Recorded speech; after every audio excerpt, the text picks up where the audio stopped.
المرسلين وآله وأصحابه أجمعين أما بعد فأعوذ بالله من الشيطان الرجيم بسم الله الرحمن الرحيم قد جاءكم من الله نور وكتاب مبين حضرات گرامی ابھی میں نے اس آیت مبارکہ کی تلاوت کا سر پہ حاصل کیا اس کا ترجمہ بیان کرنے سے قبل میں یہ بہتر و مناسب سمجھتا ہوں کہ ہم تمامی لوگ حضور تاجدار مدینہ سرور دو عالم نور مجسم سرکار محمد مصطفیٰ صلی اللہ تعالیٰ علیہ وسلم کی بارگاہ اقدس میں درود پاک کا نذرانہ پیش کرے تو پڑھیے بلند آواز سے اللہم صلی علی سیدنا مولانا محمد وآلہ وسلم صلاۃ و سلام علیک یا رسول اللہ صلی اللہ تعالیٰ علیہ وسلم۔ حضرات گرامی ابھی میں نے جس آیت مبارکہ کی تلاوت کی اس میں رب تبارک و تعالیٰ ارشاد فرماتا ہے تحقیق کی آ گیا تمہارے پاس اللہ کی طرف سے ایک نور اور روشن کتاب۔ اس آیت مبارکہ میں رب تبارک و تعالیٰ اپنے پیارے حبیب حضور تاجدار مدینہ سرور دو عالم سرکار محمد مصطفیٰ صلی اللہ تعالیٰ علیہ وسلم کو لفظ نور سے ذکر فرماتا ہے۔ اس کا مطلب ہے یہ وہ نور ہے جو آفتاب و مہتاب کے نور سے بھی کروڑوں درجے زیادہ بلند و روشن ہے، کیونکہ آفتاب و مہتاب کا نور تو ایک حد کے بعد گھٹنے لگتا ہے، لیکن نور محمدی صلی اللہ علیہ وسلم دن بدن عروج پاتا ہے۔ اسی لیے تو اللہ تبارک و تعالیٰ قرآن مجید میں ارشاد فرماتا ہے وَلَلْآخِرَةُ خَيْرٌ لَكَ مِنَ الْأُولَىٰ، یعنی اے محبوب آپ کی آنے والی گھڑی پچھلی گھڑی سے بہتر ہے، یعنی آپ کا نور پاک دن بدن ترقی پر ہے، دن بدن یعنی آپ کا نور پاک دن بدن ترقی پر ہے۔ آقا علیہ السلام کا نور پاک تمام مخلوقات سے پہلے رب تبارک و تعالیٰ نے پیدا فرمایا، اسی لیے آقا علیہ السلام خود فرماتے ہیں اول ما خلق اللہ نوری، یعنی رب تبارک و تعالیٰ نے سب سے پہلے میرے نور کو پیدا فرمایا۔ ایک دفعہ کا ذکر ہے کہ حضرت جابر رضی اللہ تعالیٰ عنہ نے حضور تاجدار مدینہ سرور دو عالم سرکار محمد مصطفیٰ صلی اللہ تعالیٰ علیہ وسلم سے سوال عرض کی یا رسول اللہ تبارک و تعالیٰ نے تمام مخلوقات میں سب سے پہلے کیا پیدا فرمایا؟ یہ سوال سن کر میرے پیارے نبی سرکار محمد مصطفیٰ صلی اللہ تعالیٰ علیہ وسلم نے حضرت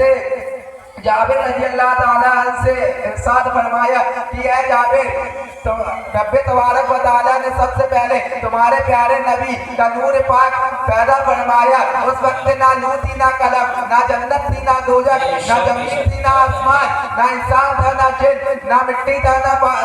تھی نہ پانی اور نہ ہی ہوا، غرض یہ کہ اس کائنات کی کسی چیز کا وجود ہی نہ تھا۔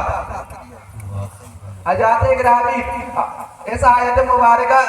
اس حدیث مجبور سے ہمیں یہ معلوم ہو گیا کہ نور مصطفیٰ صلی اللہ تعالیٰ علیہ وسلم کو رب تبارک و تعالیٰ نے تمام مخلوقات سے پہلے پیدا فرمایا۔ حضرت ابو ہریرہ رضی اللہ تعالیٰ عنہ فرماتے ہیں کہ ایک دفعہ سرکار محمد مصطفیٰ صلی اللہ تعالیٰ علیہ وسلم نے حضرت جبرائیل علیہ السلام سے دریافت کیا کہ اے جبرائیل تمہاری عمر کتنی ہے؟ اس بات پر حضرت جبرائیل علیہ السلام نے عرض کی کہ یا رسول اللہ میں یہ تو نہیں جانتا کہ میری عمر کتنی ہے، ہاں البتہ یہ جانتا ہوں کہ چوتھے حجاب میں ایک تارہ 70,000 برس میں ایک بار چمکتا ہے اور میں نے اس تارے کو 72,000 مرتبہ چمکتے ہوئے دیکھا ہے۔ یہ سن کر میرے آقا سرکار محمد مصطفیٰ صلی اللہ تعالیٰ علیہ وسلم نے ارشاد فرمایا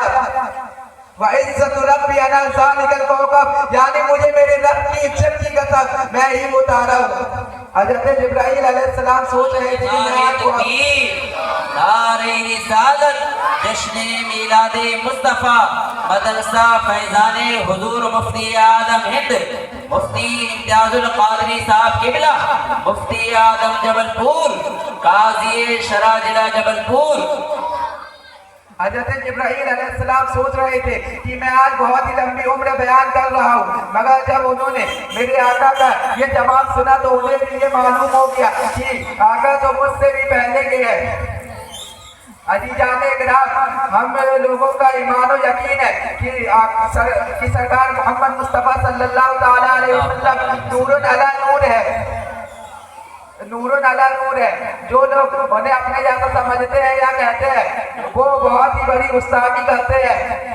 آقا علیہ الصلوۃ والسلام کے نور سے ہی تمام مخلوقات بنی اور آقا علیہ الصلوۃ والسلام کے واسطے ہی تمام مخلوقات بنائی گئی. بے شک اسی لیے تو اعلیٰ حضرت عظیم البرکت مجدد دین و ملت علیہ رحمت و رضوان فرماتے ہیں وہی ذل رب وہی نور حق وہی ذل رب ہے, انہی سے سب ہے, انہی کا سب نہیں ان کی ملک میں آسمان نہیں کی جمع نہیں کی جمع نہیں. بے شک حضرات گرامی آقا علیہ الصلوۃ والسلام صرف نور ہی نہیں ہے بلکہ ہمارے لیے نور بخشش بھی ہے. نور کہتے ہی اس کو ہے جو خود بھی چمک جائے چمکے اور دوسروں کو بھی چمکائے. اسی لیے جب آقا علیہ الصلوۃ والسلام اس دنیا میں تشریف لائے تو تمام کائنات کا ذرہ ذرہ جگمگانے لگا. اسی بات پہ کسی نے کیا خوب کہا ہے جہاں تاریخ تھا ظلمت کدا تھا سخت کالی تھی سخت کالا تھا پردے سے کیا نکلا کہ گھر گھر اجالا تھا. ایک دفعے کا ذکر ہے حضرات گرامی ایک دفعے کا ذکر ہے کہ حضرت جابر رضی اللہ تعالیٰ عنہ ایک روشن رات میں حضور اکرم سرور دو عالم سرکار محمد مصطفیٰ صلی اللہ تعالیٰ علیہ وسلم کے ساتھ بیٹھے ہوئے تھے اور وہ ایک نظر حضور کے جبہ مبارک کو دیکھتے اور ایک نظر 14ویں کے چاند کو دیکھتے تو حضرت جابر رضی اللہ تعالیٰ عنہ فرماتے ہیں فَإِذَا وَأَحْسَنُ مِنِّي مِنَ الْقَمَرِ, یعنی مجھے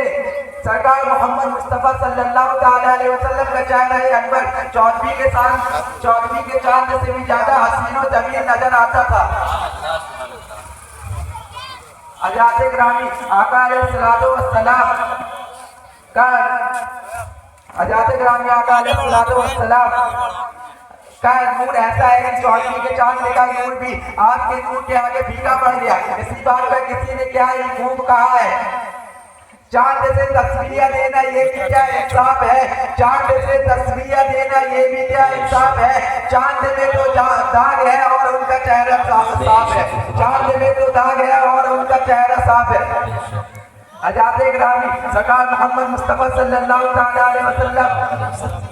کا نور ایسا نور ہے جس سے تمام جہاں جگمگا رہا ہے. اے میرے نور اے نور آقا, آپ مخزن نور ہے, آپ سراپا نور ہے, آپ نور لگا نور ہے.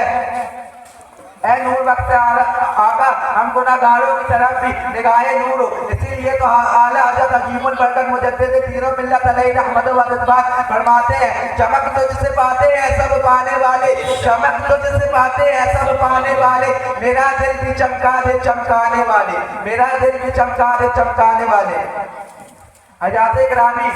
ایک اور حدیث حضور کی سال مبارک میں سماعت کرنا, اس کے بعد میں آپ لوگوں سے رخصت ہو جاؤں گا.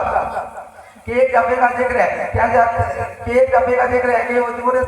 حضور دو عالم سرکار محمد مصطفیٰ صلی اللہ تعالیٰ علیہ وسلم کی خدمت اقدس میں دو صحابہ اکرام حاضر ہوئے اور اپنی بات عرض کی اور باتیں ہونے لگی. رات بہت ہی زیادہ ہو گئی تھی اور دونوں صحابہ اکرام کو اپنے اپنے گھر جانا تھا. رات بہت ہی اندھیری تھی اور روشنی دکھائی نہ پڑ رہی تھی.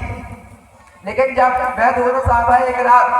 بارگاہ نور سے گھر جانے کے لیے اٹھے تو ان میں سے ایک صحابہ اکرام کی لاٹھی چمکنے لگی اور راستہ دکھائی دینے لگا. اسی لاٹھی کے سہارے وہ دونوں صحابہ اکرام اپنے اپنے گھر کو چلنے لگے کہ راستے میں ایک صحابہ اکرام نے اپنا راستہ بدل لیا تو دوسرے صحابہ اکرام کی بھی لاٹھی چمکنے لگی اور وہ دونوں اپنی اپنی لاٹھیوں کی روشنی میں اپنے اپنے گھر پہنچ گئے. حضرات گرامی یہ بارگاہ نور کا پیکے نور کی غلاموں کی لاٹھیوں کو بھی چمکا دیا. اب اگر جو شخص میرے نبی کے نور ہونے کا انکار کرتا ہے تو وہ اپنی بدبختی پر ماتم منائے کہ جس سیلاب نور سے لاٹیاں سب فیضیاب ہو گئی لیکن ان کے دل سیاہ کے سیاہ ہی رہ گئے. اسی لیے تو میں اکثر و بیشتر یہ کہہ دیا کرتا ہوں کہ جسے انکار ہو نور کا وہ یقیناً صراط مستقیم سے دور ہے. جسے انکار ہو نور کا وہ یقیناً صراط مستقیم سے دور ہے. کیونکہ بغیر روشنی کے